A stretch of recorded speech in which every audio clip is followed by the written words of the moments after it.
All right, so we're live. Welcome everyone to our live stream. My name is Lana Leguia, and I'm running for District 24. And with me, I have Vic Kaplan, who is running for Governor of New Jersey. We try to go live every night around 7 and answer any questions that you guys have. So we just kind of hang out and chat about current events or any questions. We do have some questions that were emailed to us. So if you don't want to leave your comment in the public chat, you can absolutely email one of us. You can email either my first and last name, lanalia at gmail.com, or you can do info at vicforliberty.com, or just leave it in the chat. We're also live on TikTok, and you can also join to be a guest on TikTok or leave a comment there if that's easier. So, how are you doing, Vic? Great, great. Thank you, Lana, for asking. And how are you doing this evening?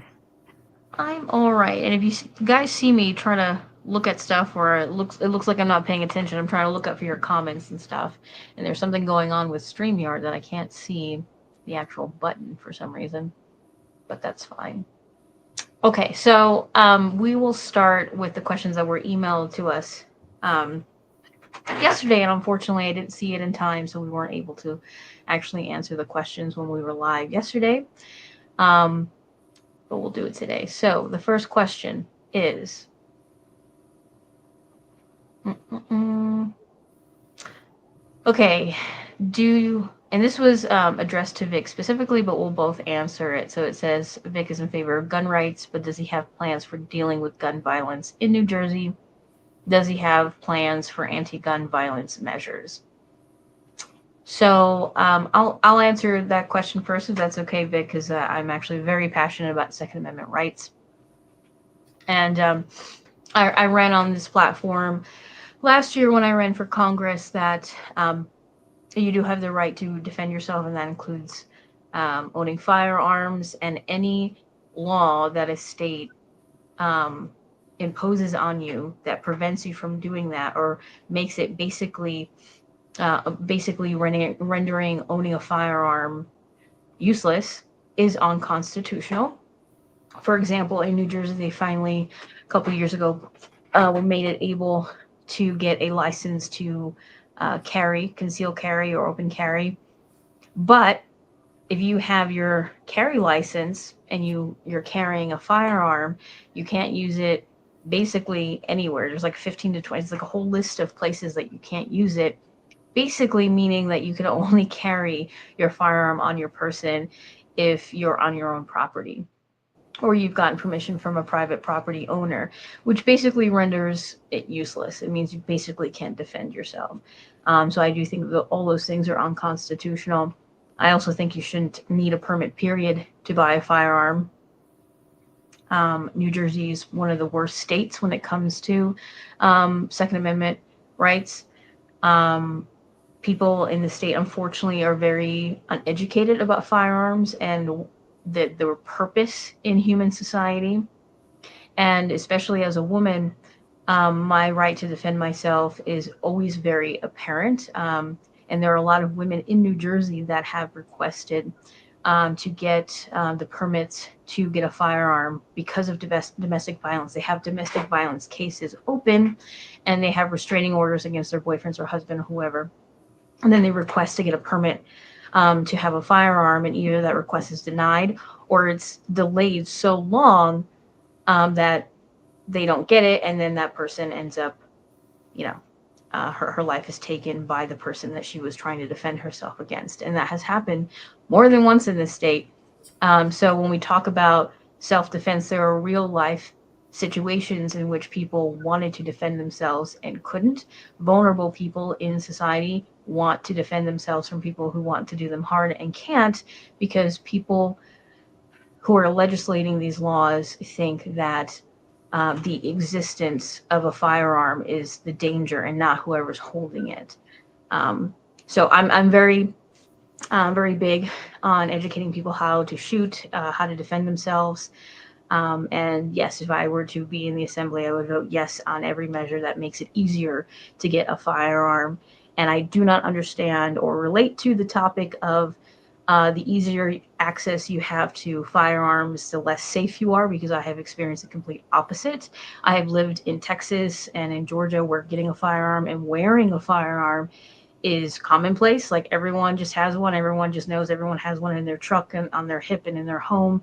And I didn't feel less safe. In fact, when I moved up north to New Jersey, I actually felt less safe because, or even in New York, because you walk around without the ability to defend yourself, but criminals are always going to have the opportunity to get illegal firearms. They're going to do things that are illegal, and it's people like us who are law-abiding citizens, if you will, and that just want to defend themselves and don't want to cause violence or harm that end up paying the price for that. So, but go ahead, Vic, if you want to answer that question. Right. Thank you, Lon. Yes, and thank you for that question that was addressed earlier. Lana, yes, I definitely agree with everything you said. Individuals have a natural right to life, liberty, and property. Right. These are the rights that people are born with, the rights that cannot be taken away from them. That's the whole point of the natural right. So, our rights do not come from the Constitution. So, if you have a natural right to life, liberty, and property, that also means that you have a natural right to protect your life, to protect your liberty, and protect your property by definition. And so, when I look at people who say that, well, pretty much arms should be outlawed, right? Basically, what they're saying is that individuals should not have an ability to protect themselves, to protect their life, to protect their property. The reality, of course, is that when it comes to law enforcement, yes, one can certainly call 911, but it certainly does take time for the law enforcement to get where you are. But if someone is intent certainly to cause violence, to cause murder, if somebody intends to kill another person, the worst thing that can happen is for the state to say, well, you don't have a right to protect your life, to protect your property, and to deny that right would basically leave the individual uh, at the mercy of the person who intends to commit murder.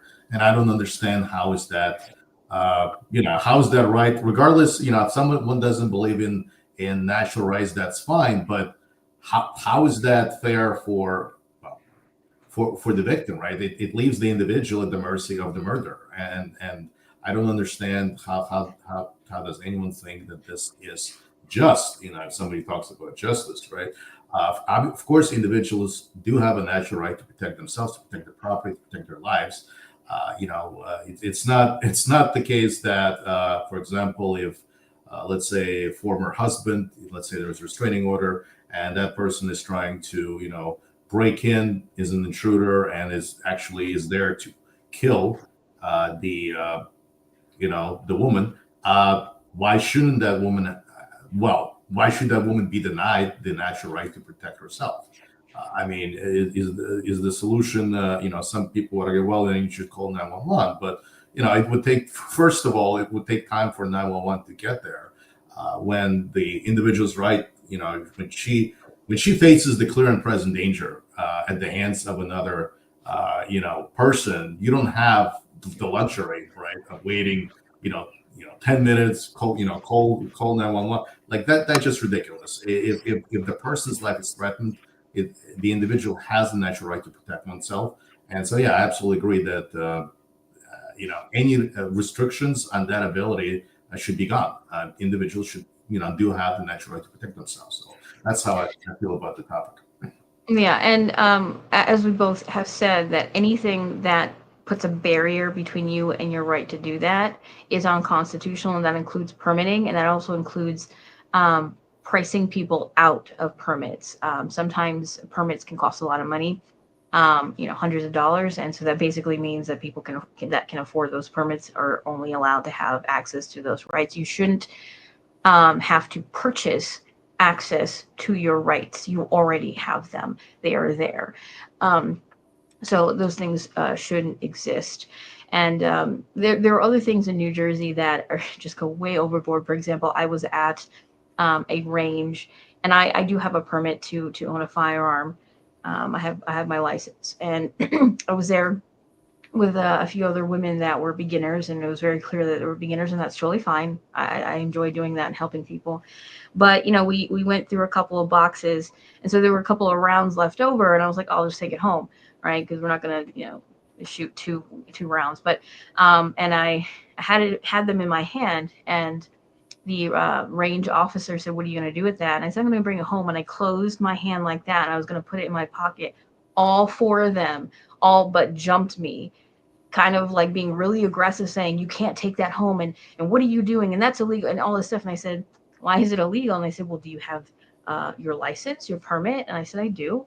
And they were like, "You have to prove it." And it turned into this huge thing about me proving that I had the right to own a firearm. But in this case, it was just a couple of bullets in my hand. Even if I didn't have a gun or the permit to have a gun, what was I going to do with a couple of bullets? What was I going to do with that?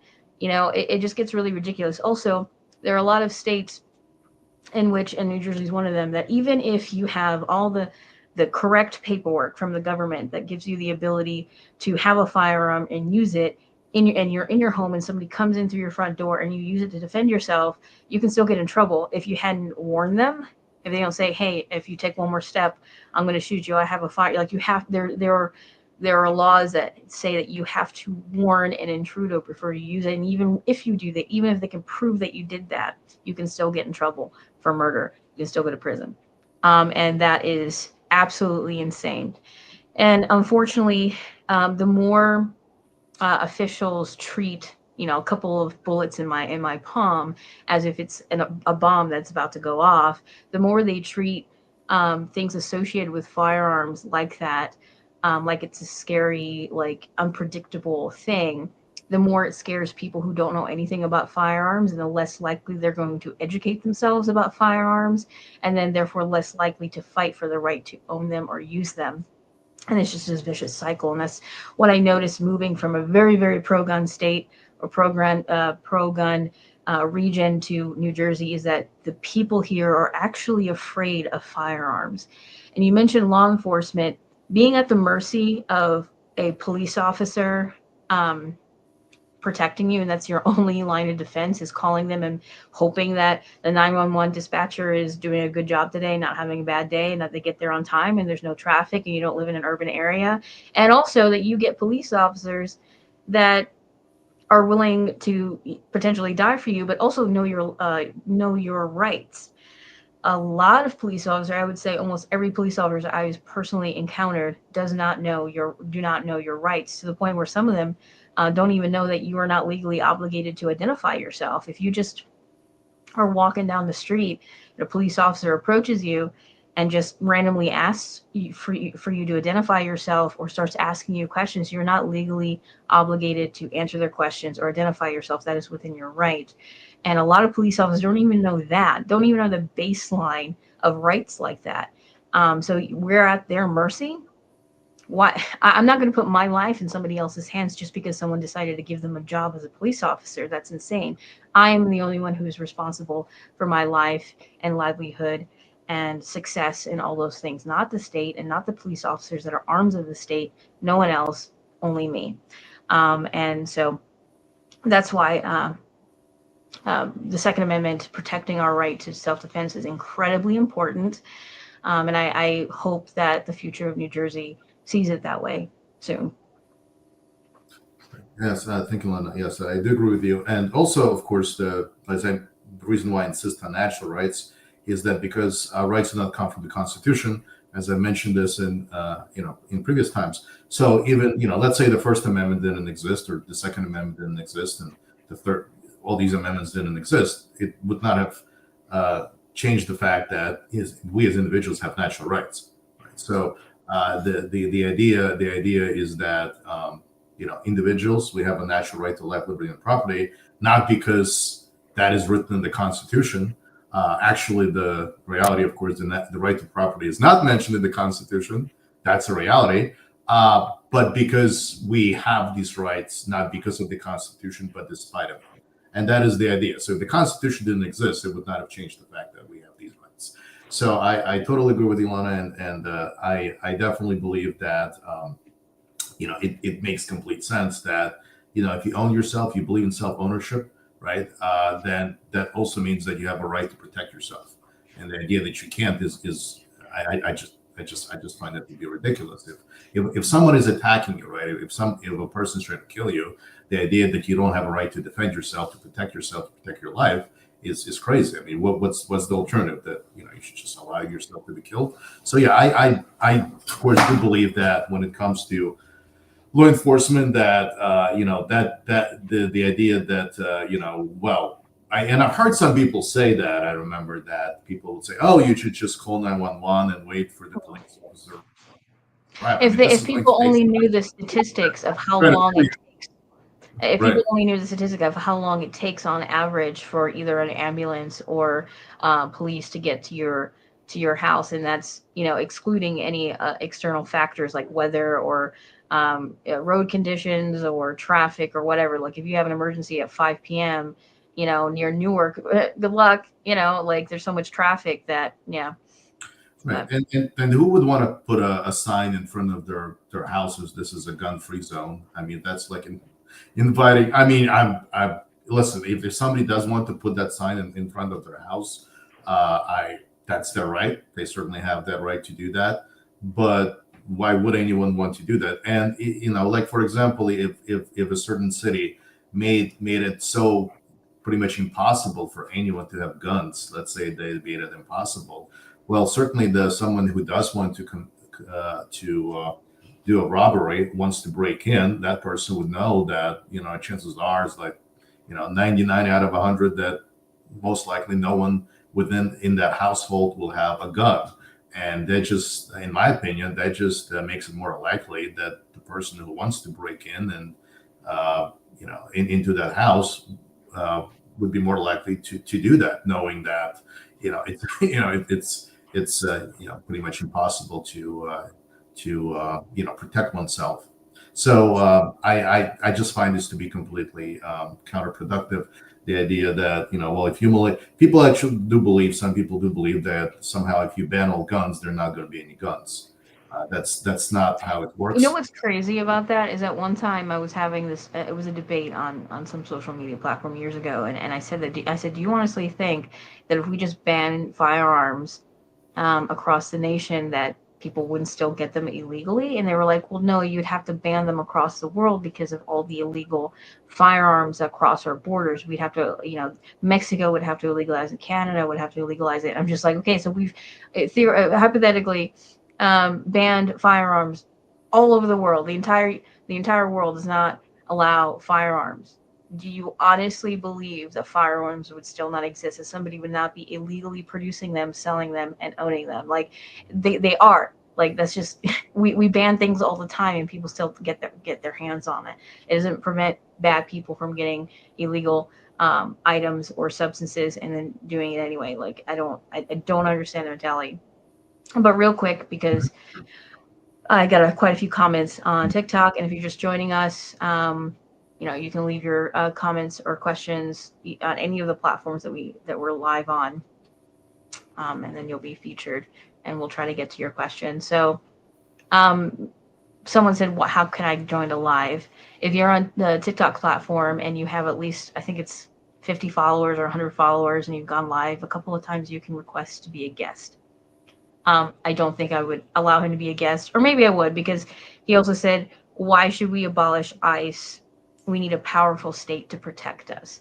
And for a little context for people who are not on TikTok, I have abolish ICE in my background on TikTok as a conversation starter. And this is a perfect example. We talk about this almost every single live. Almost every single live, there is somebody who's like, but the state needs to XYZ. The state needs to provide this from us. The state needs to protect us from this. No, they don't. That is not their job. The state, or, in other words, the government, including local governments, they don't exist to provide you with anything, and they don't exist to protect you from anything. Like Vic was saying, the Constitution doesn't grant us anything. It actually just protects the state from infringing on the rights that we already have from the day that we're born. So we don't need the state to do anything. We certainly don't need it to get larger so that they have the power to abduct people that they think are crossing the border illegally. And then also, whoops, I just dropped my phone. Let's see the other comments. Mhm. What's wrong with these leftists? They're so delusional. We actually talked about this yesterday, that people assume that libertarians, when they have certain positions, they must fall between the left-right binary, and they don't. Hi, I know I haven't been live in a really long time.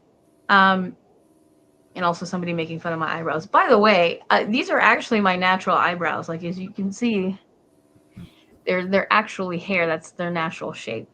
I just put a little pomade on there so they stay in place, but so I can't really do much about my eyebrows. That's what, the way they look. And then we also got a question before we move on to the other question that emailed us. What do you think about media companies revoking people's media they bought with their own money? I'm actually not entirely certain what you're referring to. Mad Dog, you're in our live almost every time, um, promoting. I really wish you wouldn't, Uh, because I know that he's a should, troll. should I I don't. invite? Should I let someone to get him live? Is that okay? Yeah. Sure, if you want to, Okay. Oh, someone's requesting to be the one. all right. Let's do it.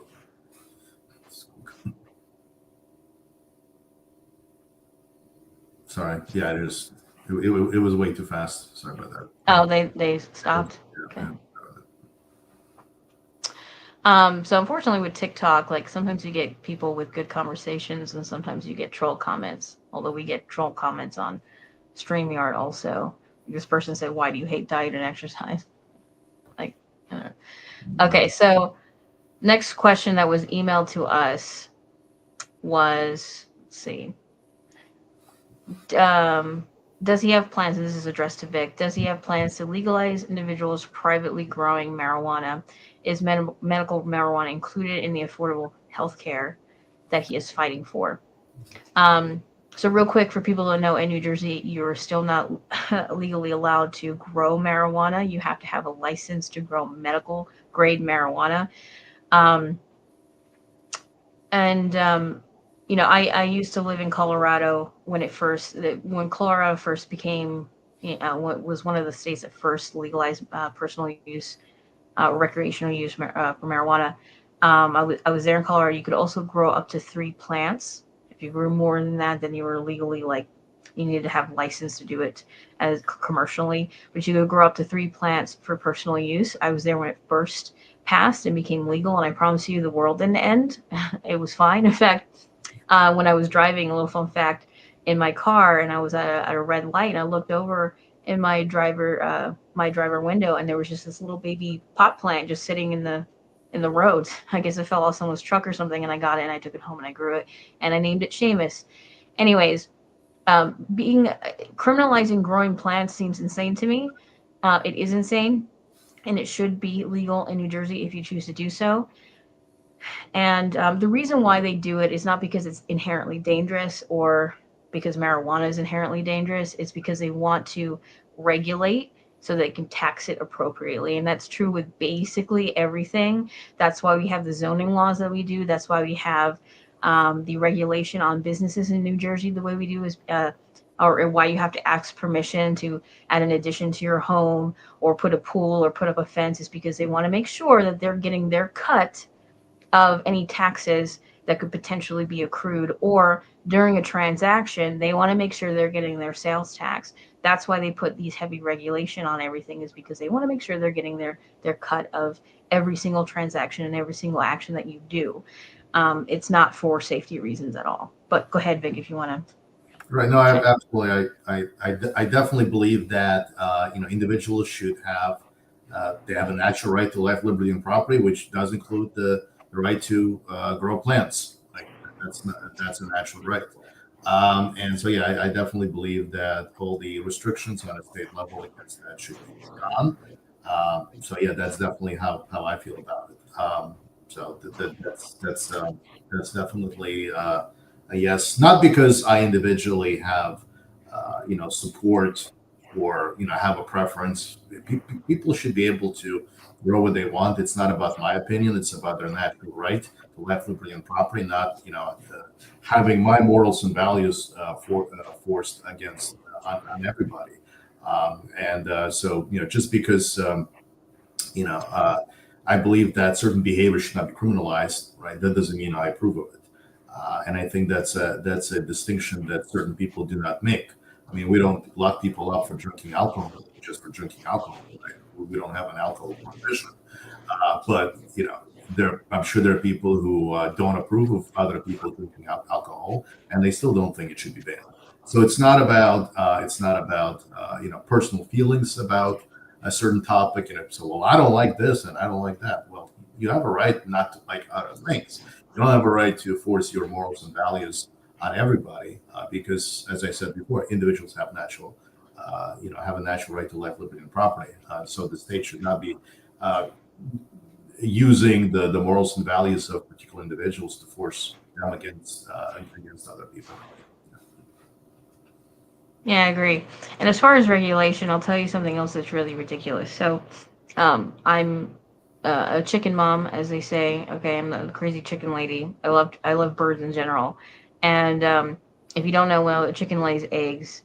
It has a bloom on it, and that natural bloom, you can't see it, but it's there, is there to protect the egg as it's developing. But what it also does is it protects the egg from being introduced to bacteria. So if you gather chicken eggs and you just leave them on your countertop without washing the bloom off, they will be fine. They won't go rotten because of the bloom. That's what the natural bloom is there.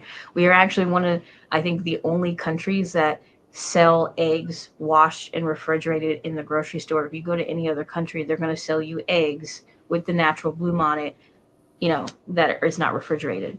Um, I think we're one of the only countries that does that.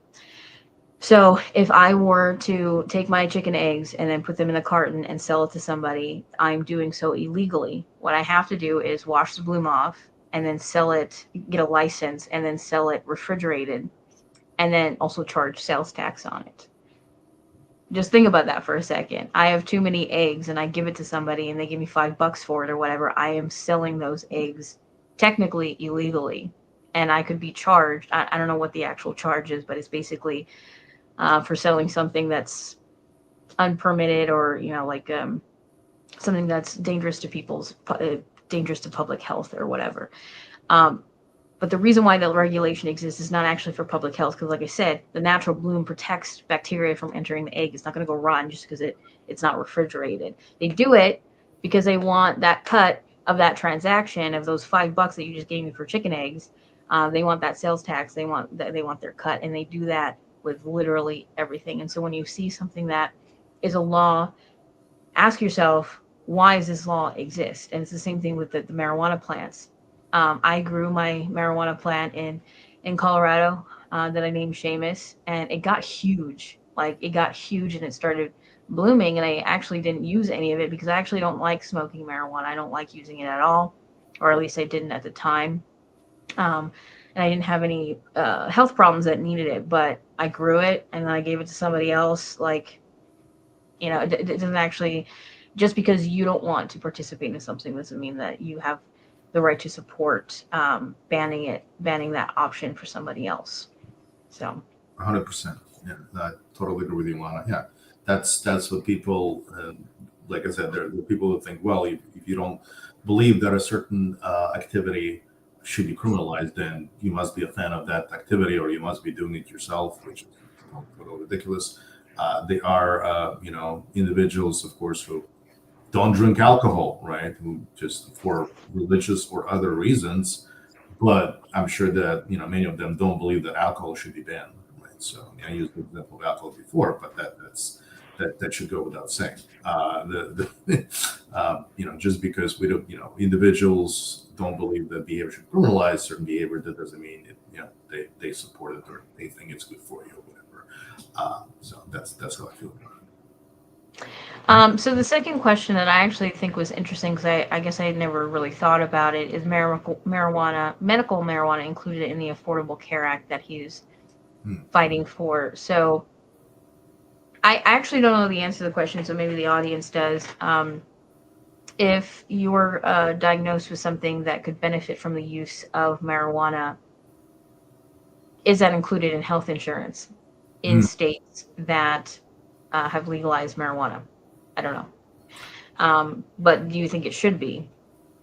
Well, I think that individual insurance, whatever the policy is, I mean, it's up to the insurance company to decide whether it does cover medicinal marijuana or not. I mean, we do have different insurance companies that have different insurance policies, and they should be able to decide what they do or don't cover. I mean that's the current case today.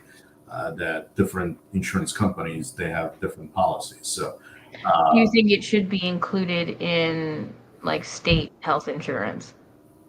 uh, should it be? I think that well, certainly the benefits. If there is a state health insurance, we're talking about state health insurance. I think Yeah, like Medicare, Medicaid, Medicare type of thing.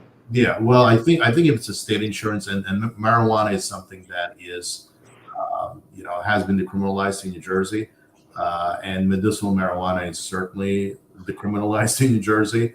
Then yes, I think that as far as the state insurance is concerned, to me the answer is yes. But I do believe in general that as far as health insurance companies are concerned, they should be able to have their own policies, and individuals should be able to pick and choose what policies they want to have. I don't believe in any kind of mandates when it comes to coming from the top as far as what insurance companies should or should not cover. I mean, I think that's one of the reasons why you have the cost of health insurance going up because of the mandates. I think people should be able to choose their own insurance companies that is in line with their needs, as opposed to a top-down approach when there are mandates that say, well, insurance companies have to cover everything from A to Z. So that's how I feel about it. So this person, if you because banishing ISIS on your platform, if you want to answer this, or it's not really a question, but like I guess comment on it, and the IRCA and the immigrant slave system.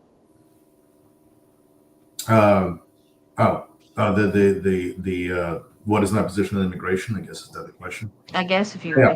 Well, I mean, I made it clear on my website. I mean that. So okay, so let's. I'm just going to give the same answer that I keep giving, I guess, every single day, and which is fine. People keep asking that question, so I'll repeat it again. So well, before you do that specifically, a lot of people who are anti-immigration see being what they consider to be open borders is basically making slaves through immigrants that come over to this country. I think that's what he's referring to, making a slave working class, basically, which are immigrants. I don't support that theory, but that's what they think. Yeah, I'm trying to understand how would people who are not undocumented immigrants, well, how the people who are not them becoming quote unquote slaves. But I certainly, so my view is this. I mean, I'm just going to summarize in over 2 minutes again. So the Declaration of Independence, one of the grievances that was listed by the colonists was that the king, the British government, was restricting immigration to the colonies, and they were against that. So they did not want restrictions of immigration coming from the federal government. That was the idea. The federal government should not restrict immigration, which is why you do not see that in the Constitution, Article 1, Section 8. You don't see the words immigration listed, only naturalization, which is citizenship, right? So Article 1, Section 8 lists the powers of Congress. Congress shall immigration is not listed as one of the powers of Congress. And I would argue that that's for the reason that the people who fought for independence did not want in the Declaration of Independence, right? Thomas Jefferson. One of the grievances was the British government was trying to restrict immigration, and therefore, why would they want to have immigration as a federal power, as given to the federal government the power to restrict immigration? So it's not in Article 1, Section 8 that lists the powers of Congress. Some people, would mention, they would say invasion, but the reality, of course, is that immigrants are not invaders, and if under invasion, they mean, of course, they meant a foreign army invading the United States that's armed with weapons. That's not what invasion was meant under the words invasion. And if people still insist that that's exactly what was meant, that foreign that immigrants are invaders, that would basically mean that people were born here, that their ancestors were invaders, or if they were not born in America, that they're invaders themselves, which is so the point is that the federal government didn't get really involved in immigration until the Chinese Exclusion Act, where the federal government tried to restrict people coming from China to the United States, and then the Supreme Court said that was okay, even though they couldn't find the words immigration in the Constitution. They made it very clear. However, they did say that, well, in that and other decisions, that, well, we just think that Congress has the power to control foreign policy and commerce, and immigrants is foreign policy and commerce. I think a lot of people will disagree with that. But the point is that once the federal government did get involved in immigration, of course, they imposed quotas on people coming from certain parts of the world. The Immigration Act of 1944 specifically restricted severely people who try to come from Southern Europe, from Eastern Europe, and one of the consequences of that was the Anne Frank family that tried to come to the United States. They were prohibited from doing so, and we know what happened to Anne Frank. So these restrictions were in place until the 1960s, and when under the Lyndon Johnson administration, they got rid of the quotas. At the same time, the only legal way you could come to the United States was through family members and through work visas, which are highly restricted. So that kept the number of immigrants who could come to the United States under about 66,000. The reality is that that has actually led to the growth of undocumented immigration, the high restrictions placed on quote unquote legal immigration. And that especially became obvious after 1996, when President Bill Clinton and the Republicans and Democrats in Congress on a bipartisan basis, they voted for, and Bill Clinton signed a bill that further restricted immigration in 1996, but by not allowing people who were here without documents to get legalized through their family members and through their employers. So what ended up happening that the number of undocumented immigrants just mushroomed after 1996 with the full support of Republicans and Democrats in Congress, and with every president starting with Bill Clinton, both Republicans and Democrats. And so people, for example, that were coming from Mexico, instead of returning back, where 80% of them would be returning back, most of them decided to stay. This law encouraged more undocumented immigration. That's exactly what it did. And even after seeing what that legislation did, every president and every Congress, Republicans and Democrats, both support this legislation and both support this law. Now, you would think that after causing the number of documented immigrants to grow, they would have gotten the message. But the reality is that they did not want to have more immigrants. That's why they did not want to change the law, even though the Republicans and Democrats, those people who were against the undocumented immigrants, they were the ones responsible for their growth. And precisely because they did not want to see more immigrants to come in. And so they didn't want to change the law. I always thought, and it just never made sense to me, like, if it's so difficult to legally come to the United States, I mean, this is not 1900 we're talking about, right? Why don't they make it easier, right? Why don't they make it allow employers not to cap the number of work visas to 10,000? Why don't they make it easier for employers to hire people? But they don't. They don't want it, right? That number is capped at 10,000 as far as work visas are concerned. And so we have the mess we have with our immigration system is precisely because of the federal government's involvement in immigration. They made a whole mess out of it, and people talk, and then of course they found the solution: deportation. Well, they wouldn't be calling for deportations, and they wouldn't be taking place if they didn't cause this quote unquote problem in the first place, right? So so my view of immigration is that if you go through background checks, you should be able to come to the state of New Jersey, right? That's my view. You want to come to work, you want to come to work, bring your family. You should be, if you pass their background checks, make sure that person that they're not violent, they should be able to come. I mean, that's how I feel about it, and that's how I see it, because the current policy, as far as the federal government is concerned, is a total mess. And the people that are arresting, most of them, and you look at the ICE numbers, most of them are nonviolent, right? About 70% have not committed any crimes at all, and I'm talking about low level, and only about 6% have committed violent crimes. And people say, well, Obama has deported more people under Obama. But back then, the government went after real serious criminals like murderers, and now they're just going against everybody who they think is undocumented, which does include children. People who have come here when they were like 5 years old. You have all these cases. This is why more and more people have turned against these policies. Where you have somebody who is 20 years old, is going to college, wants to become a medical student, came here when she was 3 years old with her parents, and as far as the the ICE goes, they're like, no, she should be deported. Oh, are you referring to, I forget her name, but that girl who came here when she was like really young and she wanted to be a nurse, and then so Yeah, she was detained for 6 months, and then she was pressured to voluntarily revoked her asylum status, and then was sent back to, I forget which yeah, country. Is that who you're referring to? yeah. I'm talking about that. I mean, there have been other cases as well, Yeah, and of course, yeah. this doesn't make any sense. Like she had no say, and her parents brought her here. But when people say we should deport them all, they don't. They don't care if they're, the what age they came in. They don't care the fact that 42% of farm workers are undocumented. That's precisely because of these federal immigration restrictions. So you have a high percentage of people who are undocumented in all these different fields, whether it's construction, agriculture, and the people who say that I don't care, they should be deported. They don't even think about it. Forget about the morality of it. They don't even think about the consequence this would have, and currently has on the American economy, on the American people. Right. So people were complaining about higher prices on food, on inflation before.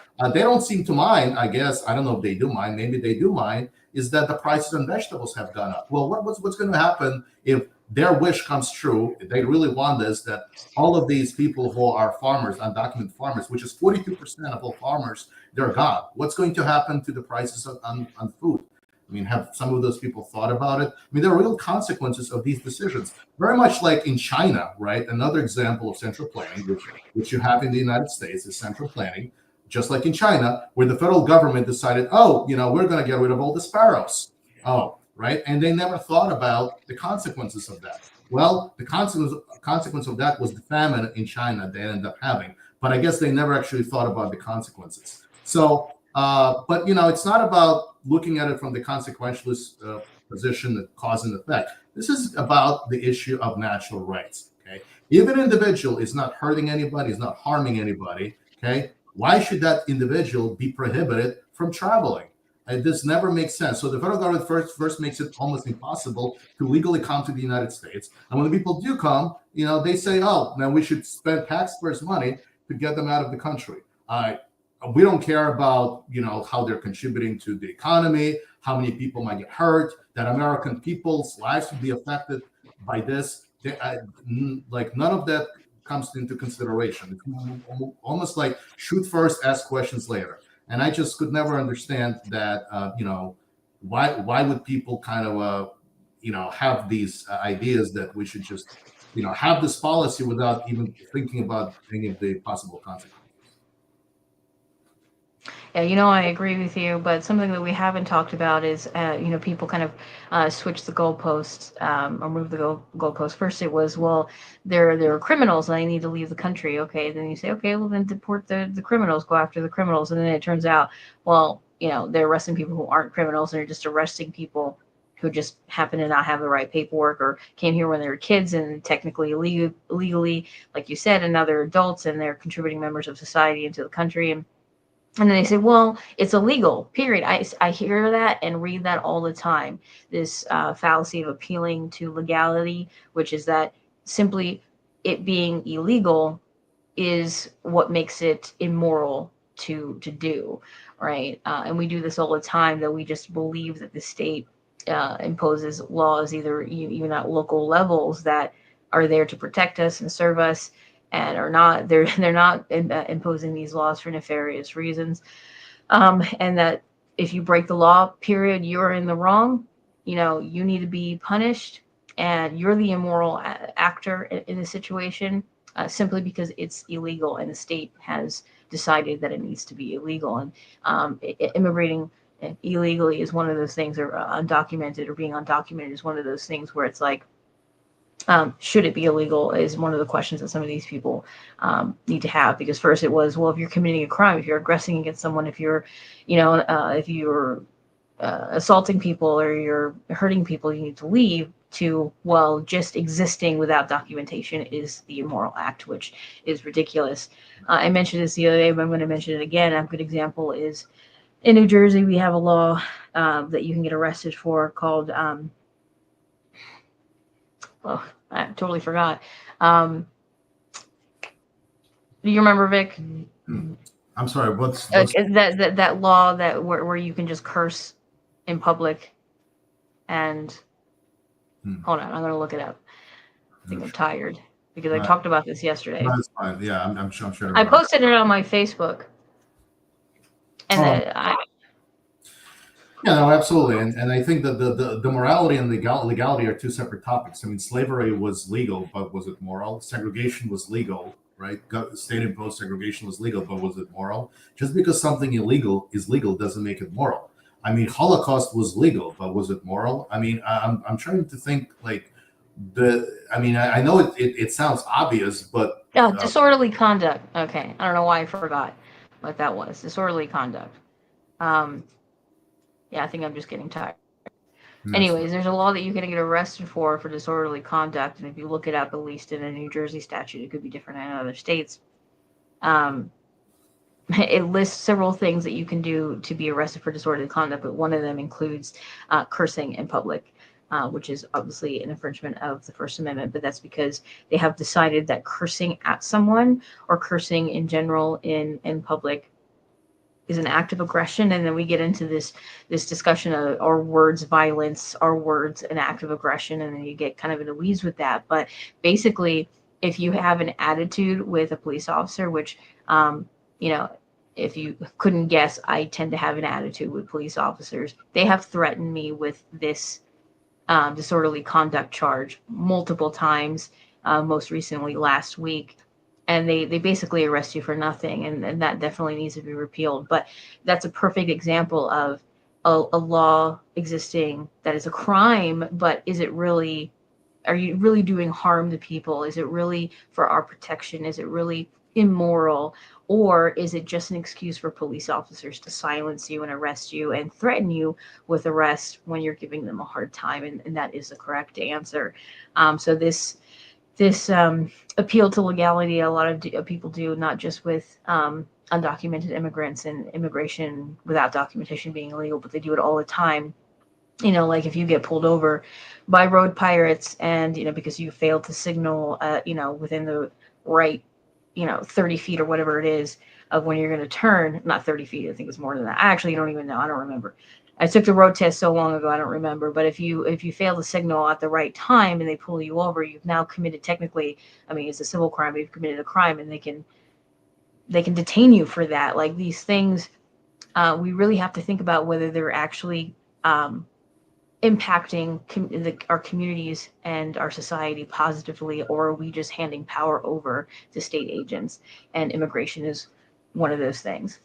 Right. No, I absolutely agree, Lana. Thank you for that. And of course, when it comes to law enforcement can deal with actual crimes, violent crime, regardless whether that person, has documents or not. That's what law enforcement is for. But ICE is something that has been created during the George W. Bush administration as part of the Homeland Security Department.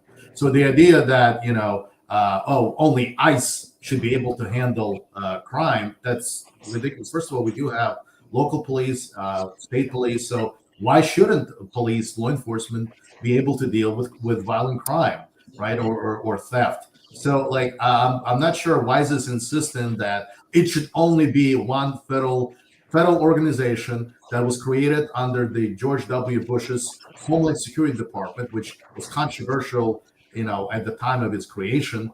Why should it only be them? I mean, it just doesn't make any sense to me. People insist that only ICE is capable of dealing with law enforcement. Then why do we even have local police and state police? This just doesn't make any sense. I mean, are those people saying that state police and local police should not exist, or they should have no powers because ICE exists? It just doesn't make any sense. I mean, violent crime should be dealt with just like any other crime, regardless of whether it's committed by people who have documents or not. I don't understand this whole insistence that if somebody is on a federal level, invoking the Constitution and saying that ICE should not exist under Article 1, Section 8, which does not give the federal government the power to control immigration, that all of a sudden that person thinks that law enforcement should not be able to deal with crime. I could never understand that. Like that's what law enforcement is all about. Local, police, local cops. That's what it's all about. This could never make sense to me. It's not like an either or proposition. Either you support this one policy, and if you don't, then you don't think anyone should be able to deal with it. I think people make these assumptions without doing enough research and thinking about it enough, in my opinion. Yeah. There's somebody here that says that they like libertarians, but they disagree with the fact that they think government and taxes are good, which is an insane thing to say, at least from a libertarian perspective. But it's a good example, and it's not just the internet, because all of these people could be trolls. It's very likely, actually, because it's TikTok. We are live on TikTok, by the way. But I see this in real life too when I talk to like real people in real life and with voters, and repealing the New Jersey income tax is on both Vic and I's platform, and they really genuinely think that the government it exists to help them, but then also does an efficient job at it. Even if you have the belief that the government should be helping people, you also have to ask yourself, are they helping people? Are they doing a good job of doing it? Are they doing it efficiently? Or all these millions of dollars in taxes that they're stealing from people in one way or another, are they actually using that money efficiently? For example, this recall that we're doing in South Jersey, the New Jersey Libertarian Party is backing a recall of a mayor in Pemberton Township. And he has 8 lawsuits against him that so far has resulted in $900,000 in settlements that the town has to pay for. And say Pemberton is kind of a poor town, so say they can't afford that, then the county of Burlington would then have to pay out those settlements. And a lot of people don't realize that when elected officials get in trouble, or police officers, when they get in trouble, this all comes out of taxpayer money to settle and all this stuff. So all this money that they're taking from us, a large portion of it is actually not going to help people. And then with the money that does go to help people, even then, it doesn't actually efficiently help people. Charity, person to person, individual to individual, or church to individual, or charity to individual, is going to always be much more efficient at using their resources and actually having compassion and using human judgment of who needs help and who doesn't, or who deserves it or who doesn't, much better than the government will. So even if you believe that the government should be helping people, you have to ask yourself, are they, or have they been helping people? And the answer is no. All right. No, thank you for that, Lana. And yes, I mean, when it comes to the state income tax, I mean, 9 states do not have a state income tax. I mean, the idea that without the state income tax, that life would cease is just something that just is not the case for those 9 states. And may I mention too that before 1976, there was no state income tax in New Jersey. I mean, when it comes to taxation, when it comes to taxes, there are different ways of funding government, and state income tax isn't the only way to fund government, right? I mean, if one wants to talk about taxes, so the idea that if there's no state income tax, that there would be no property taxes. So in fact, actually, when it comes to the property taxes, if there was no state income tax, then property taxes could be dramatically reduced, which is what I support. Right, local governments would be able to reduce their property taxes if there was no state income tax. So, the question is, what would you replace the state income tax with? And I support replacing the state income tax with user fees. So you would only pay for the service you use, right? Similar to toll roads, for example. And that's not, so basically.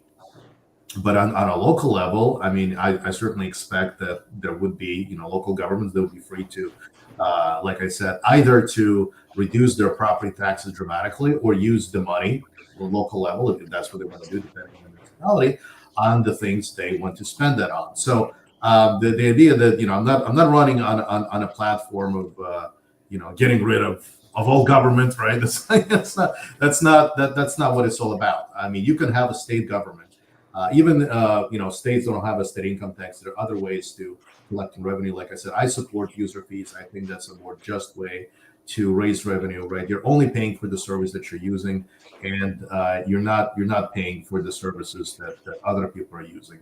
And this is going to end up saving thousands of dollars for each person in New Jersey. So that's which I do think is a great thing, especially since a lot of people find New Jersey unaffordable. You have people leaving New Jersey, so I want to make it.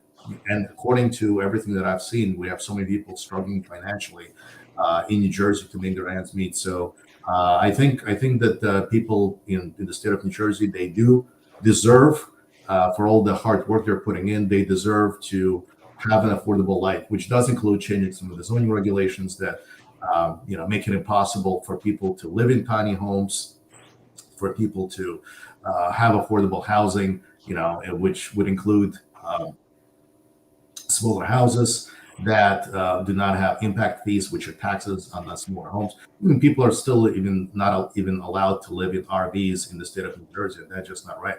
So we have more homelessness in the state of New Jersey because the housing has been made less affordable, not by just basically by restricting the ability of people to have access to affordable housing. When people talk about affordable housing, many times they talk about raising taxes. I'm just saying let people have affordable housing. Why can't homeless people be allowed to live in some of those abandoned residential and commercial housing that we have in the state of New Jersey? I mean, it is about empathy and letting people to have affordable housing. I think if more people would be allowed that, more people would be able to afford living in the state of New Jersey.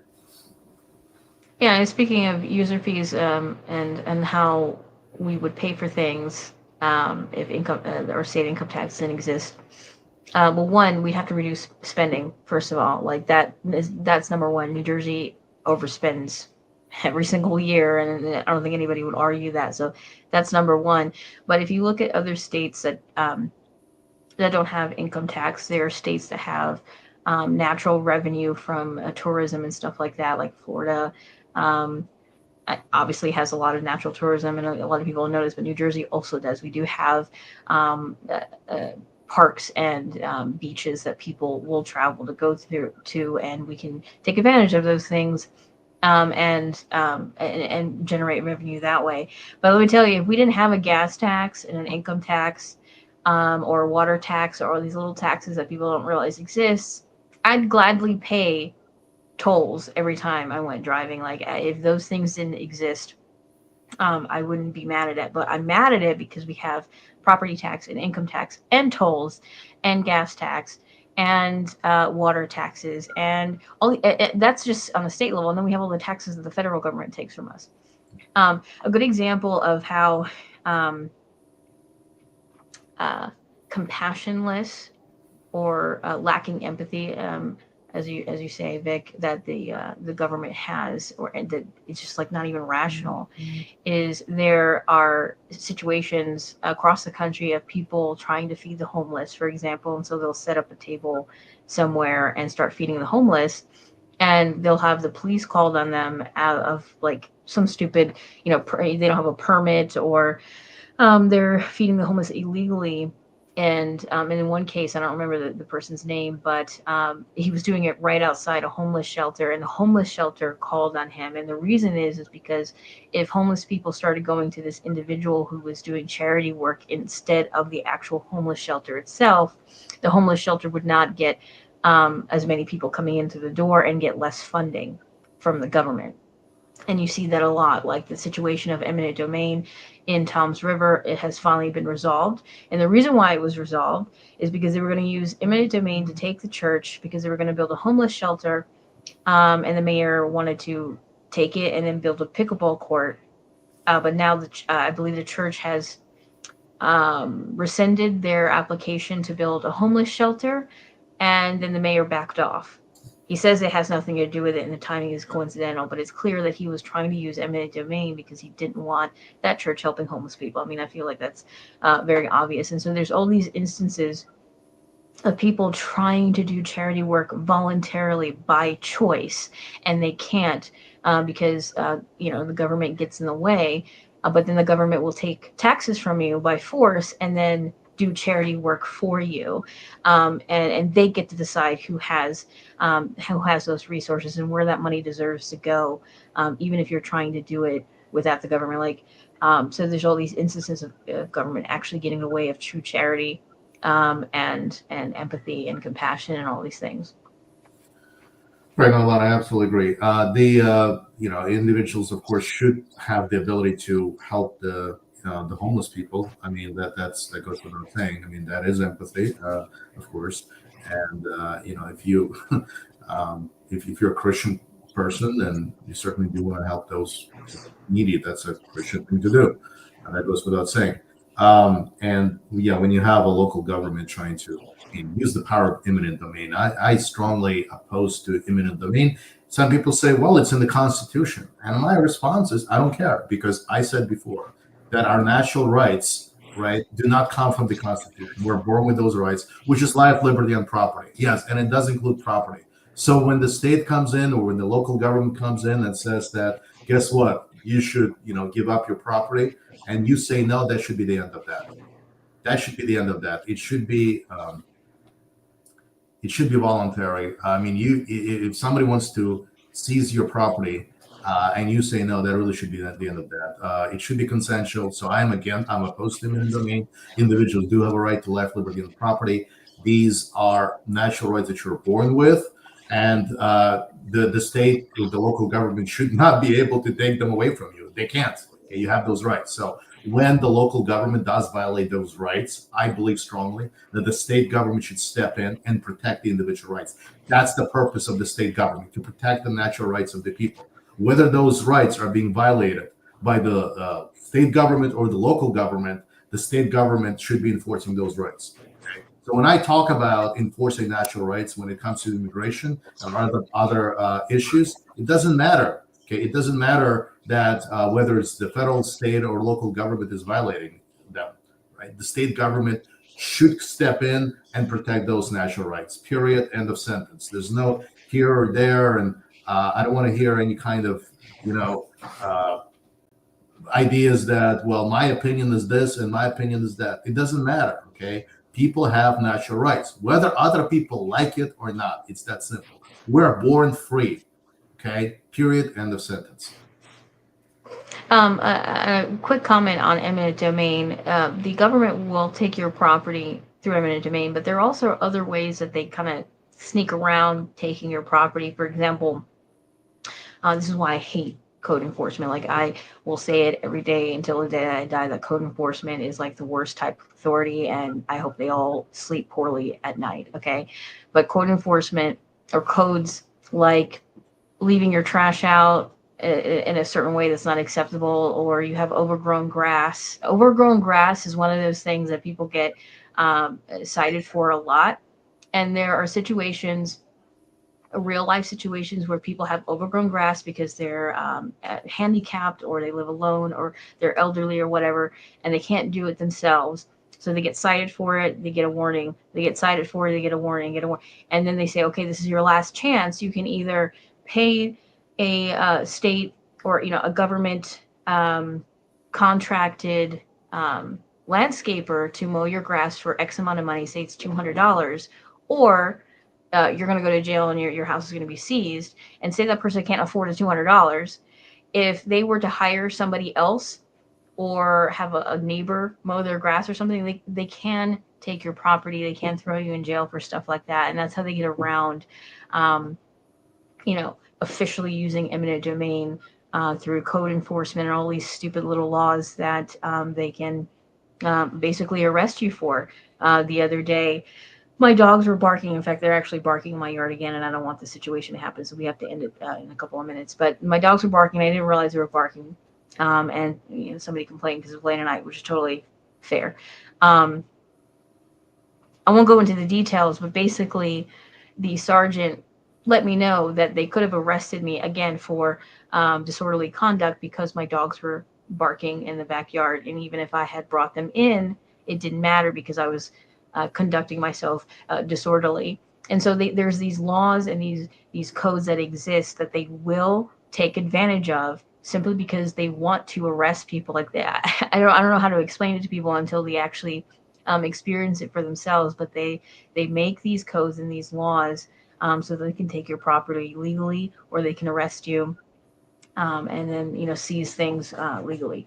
So, anyways, um, and undocumented immigrants, because this all started from the ICE thing, is one of those examples. If I were to invite an immigrant or a person from another country into my home and I say, I'm going to house you, I'm going to give you a job, I'm going to give you money in exchange for landscaping or whatever, and I'm gonna house you, I'm going to feed you, I cannot do that legally. I can't just invite someone onto my private property and share resources with them and be responsible for them if they're undocumented. I could be charged with harboring an illegal immigrant or undocumented immigrant, and then the immigrant would be deported. Like, again, another example of government getting in the way of charity, government getting in the way of um, somebody helping another person or being responsible for another person out of charity, simply because they want power, or they want to take your property, they want to throw you in jail, whatever. No, absolutely, absolutely, I agree. And one of the things I've noticed, I mean, this was years ago, but when I would be talking with, there was a case of eminent domain use against the Canadian Dairy Farm. The and this was back years ago in Piscataway, New Jersey, and I would talk to people, and a lot of people are just not aware of what um, you know some of the harm that can be done until it happens to them. When I was explaining the situation with local government wanting to condemn, use the power of eminent domain to seize the farm, I was told that, well, this can't be happening in America. Like, people were telling me this, like that's impossible. That can't possibly be happening in the United States. I think that and I think that's the danger, because people don't understand that something might be happening, something bad might be happening until it happens to them. And Mhm. the more, this is, of course, now with the internet, I think perhaps more people are aware of the eminent domain abuse, as some people call it. Of course, I don't support eminent domain, period. Abuse or not abuse, that's a matter of interpretation. For what purposes can quote unquote eminent domain be used? But the point is that it shouldn't exist, because if it's not consensual, right? Eminent domain means it's not consensual. If it's consensual, it's not eminent domain. Mhm. So, but I have noticed that people don't generally, not all, but there are people who, when I would be hearing responses that, well, this can be happening in America, I'm saying, yes, it is happening in America, and this is the example of this. And this includes people who are like living literally, 5 miles away from all of this was happening. So, I think also, I'm very well aware, of course, of some of the more extreme manifestations of the state using its power to force its values on everybody else. And so, since I'm quite aware of it, and from the examples from outside of the United States, I can, as I was growing up, I could see that danger probably more than other people, because I understand like what is possible and what was done, and the idea that the people in the United States are immune for many of those things that are many people consider to be abuses that are happening in other countries. I never believed that for 1 second, and I think if people are not vigilant, if people are not alert, then more horrible things can happen, and people should just be aware of that. The Martin Luther King Jr. used to say that injustice anywhere is an injustice everywhere, and people should keep that in mind.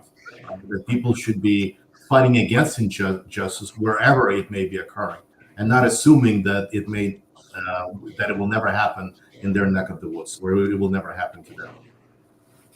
Yeah, totally agree. Okay, so we've been over an hour, so I guess we'll end it here. Um, we try to go live every night at 7 p.m. Sometimes we're not available, but you'll see us on your feed. And then we also do a candidate live stream on Thursdays with the New Jersey Libertarian Party candidates at 6:30 on Thursdays, and you'll be able to interact with the other candidates. But unless there is nothing else that you would like to say, Vic, I will say good night, and I guess we'll see you guys tomorrow. We'll chat tomorrow. Thank you. It's been a pleasure. Thank you for your question. Good night.